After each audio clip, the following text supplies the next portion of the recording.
Hey guys, it's me, MTG Skill, and I wanted to make a video about speculation, because this has been really wrecking my mind, and it appears that a lot of people don't really know what speculation means. I mean, all of the older Magic players, the more experienced, they know what speculation is, but I guess this video is really going to be for newer players, people not as experienced, and in this video, I'm going to be talking about what exactly is speculation, and how to speculate, and what are some things I look at. So let's start with what is a speculation. Now a speculation really means, okay, in Magic the Gathering terms, picking a card up, trading for, buying it, obtaining a card that is of somewhat of value that you believe will rise. Now that may sound confusing, but basically finding a card at a low price that you think is good that will go up later on. That's really what speculation means. I know I just butchered a Magic the Gathering version definition, but I'm gonna start as an example. Desecration Demon. He was $1. $1, and he was like what, 150. I'm just gonna say it, $1. Desecration Demon was $1, guys. 2 weeks ago, this card was $1. Now he's 10. That's speculation.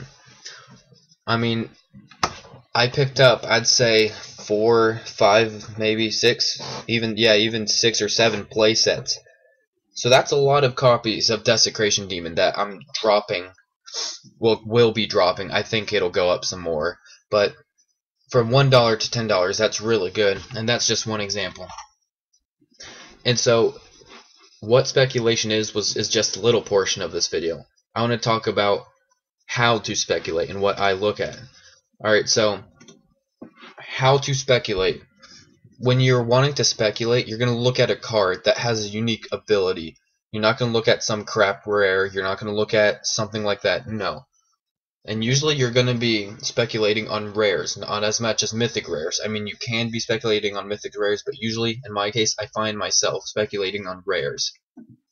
Now, okay, next we're going to take Yeah, we'll just take Arcangel. No, actually, I'm going to do the new Sylvan Keratin.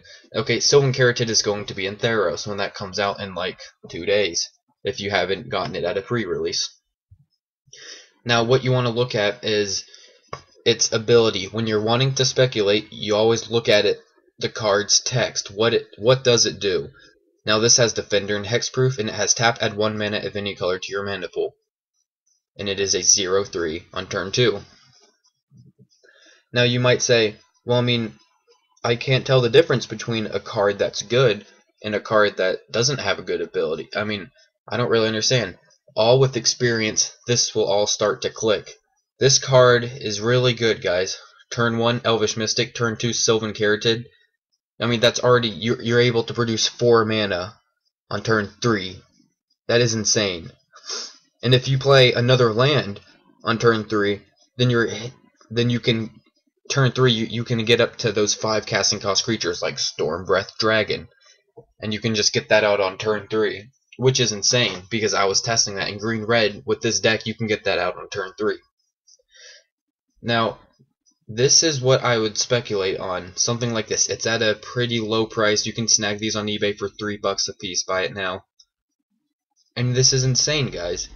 I mean, when you want to speculate, you look at cards with good abilities, and the best time to speculate on a rare is usually right before a set comes out, like Sylvan Keratin. This may be its all-time low. And you want to find cards with good abilities. Arcangel Thin, when it first came out, it was pre-ordering off eBay for like $10. I got only 2 or 3 because I wasn't as sure about this card. But I was glad I picked some of them up when I did, because they ended up being like $35, $40. Now, when it comes to speculation, you have to realize that you're gonna you realize that you're going to make some bad speculations. I don't really have a good example of a bad speculation on my part, because I haven't made a really bad speculation. I mean, every single speculation I've made has gone up, really, because I play it really safe. I know there's a whole bunch of people that go to websites and like spend $50 on a whole ton of random rares and stuff like that. But no, that's not what I do. I look at the cards very closely before I speculate. I like to be 100% sure in what I'm speculating in it, and I like to make sure that it has the potential to rise. And then if the card is like $1, like Desecration Demon, and you believe it'll go up, you buy the heck out of the card. I mean, that's really what you have to do, because Desecration Demon, I mean, it didn't even take someone really that experienced to know that that card would go up. I mean, turn 4 6/6, and it's gonna make your opponent sacrifice its own creatures, their own creatures. That you should know that that's not worth $1. That is gonna go up. And ever since Return to Ravnica came out, which it's been months now, I mean, I went to the pre-release for that and got like 2 of these alone at that, because I even knew then that it would go up sometime. But I mean, sometimes you have to wait for cards for a long time. Sometimes you have to hold them in your binders. I mean, I've had like 3 or 4 pages set aside to hold all these things, because I just have so many of them. I mean, I don't have a lot. 20 isn't a ton for speculating on, especially for a card that's worth $1. But it's not bad, because I just made a whole bunch of money off that. I mean, having, say, 20 copies of the card that were $1 and now they're worth 10, that's some money to be made. So yeah.